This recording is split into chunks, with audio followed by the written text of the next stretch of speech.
Laura, I just decided to share about creative process and creative expression. Um, Thoughts I had this morning. I have thoughts that I want to share with you guys like every few hours, and I don't, which is already a question of creative expression and communication, right? So I'm just going to start acting on the impulse more often. And I want to share about something I shared this morning. So, no, last night. Well, maybe it was 5 minutes a.m. this morning. Last night I sat down with my iPad, art supplies, all snuggled up, and I said, you know what?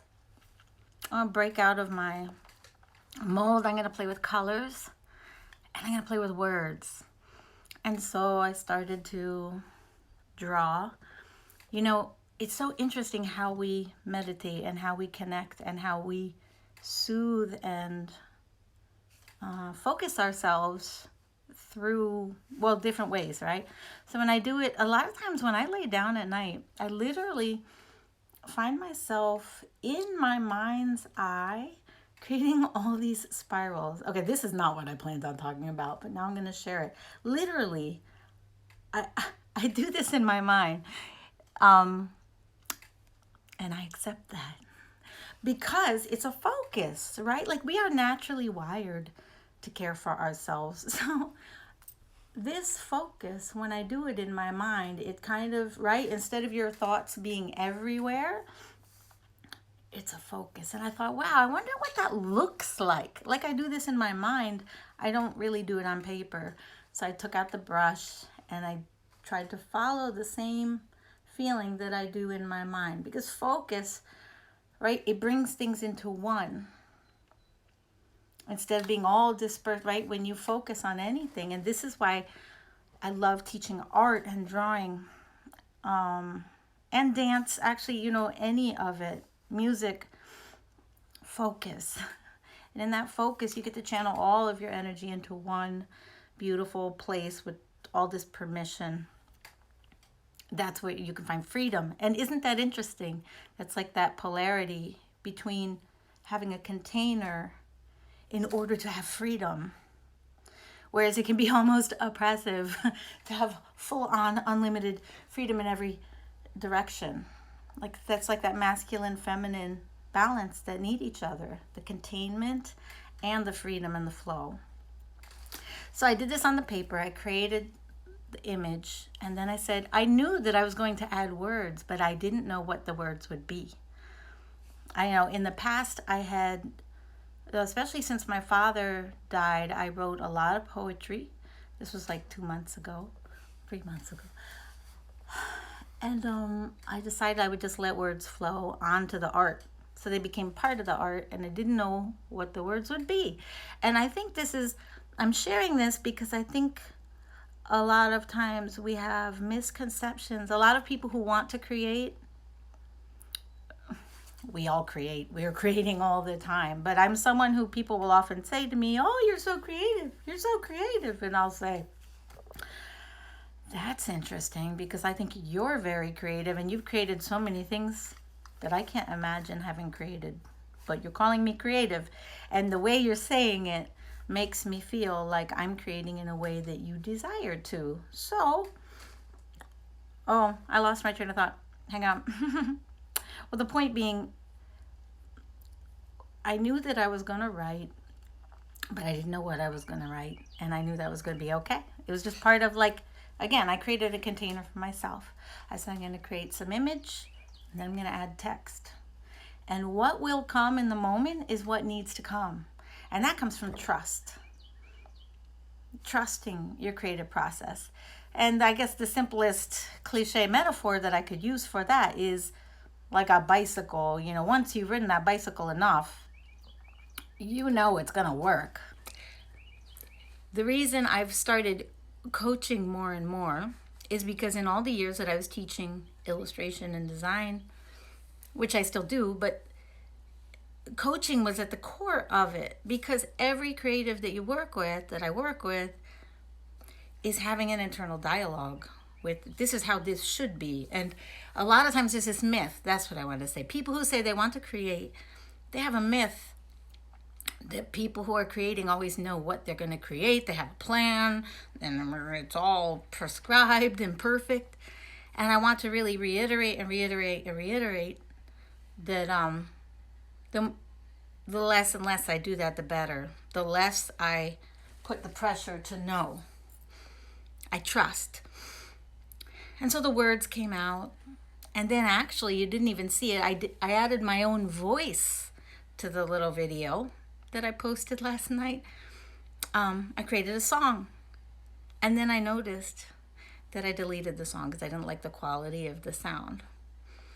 And so, in anything you create, your home, your family, your relationship, your finances, your business, your art, your dance, whatever, you're going to notice there's always an edge where you trust. Hi, Sandy. How much you trust, right? And flow and allow. And then where you hit that little edge where you're like, and you start censoring and restricting yourself. And the beautiful thing about that is that's self-discovery. That's where you can say, interesting. Where did that edge come from? Why? Why? Whose judgment am I putting in there? Is it mine? Is it someone else's? Is it a value? So for me, it was like, oh, I'm a musician and I know so many musicians and the quality of this sound. I'm showing up, Sandy. Are we showing up today? Yes. So again, showing up with imperfect expression, right? The perfectionism that keeps us so quiet. And the performance, like, especially I'm 48. You start to say, like, when am I waiting for to share, to experience myself? Yeah. When am I waiting for? It's now. So the words, I did delete the soundtrack and I put other music. But I'm happy with it because, the quality on the device wasn't so good for the sound. But I love that there's a dance in the drawing. The dance of my own hand. There's word, spoken word, written word, color, form, feeling. And at the end of the day, the art that I created captured a moment for me. And even later, that's going to have a different meaning and feeling than it did at the time I made it. Every time I look back on it, I'm going to experience it differently. This kind of relationship is just beautiful. You capture a moment of your own expression. But during it, it's good to notice your edges. Because usually there's a place where you want to keep expressing, keep growing. There's a potential and a desire. And then you notice where there's a little wall there. And the wall is interior, self-generated. So just having that awareness is really different than just experiencing it without awareness. I hope I said what I intended to say today. Thing is that I've been holding in so many things that for a while, the things I share are just going to be like, maybe they'll always be that way, actually, I don't know. But maybe they'll become more focused over time. But the point is, what do you want to express? Or how do you feel called to express, and then stop yourself?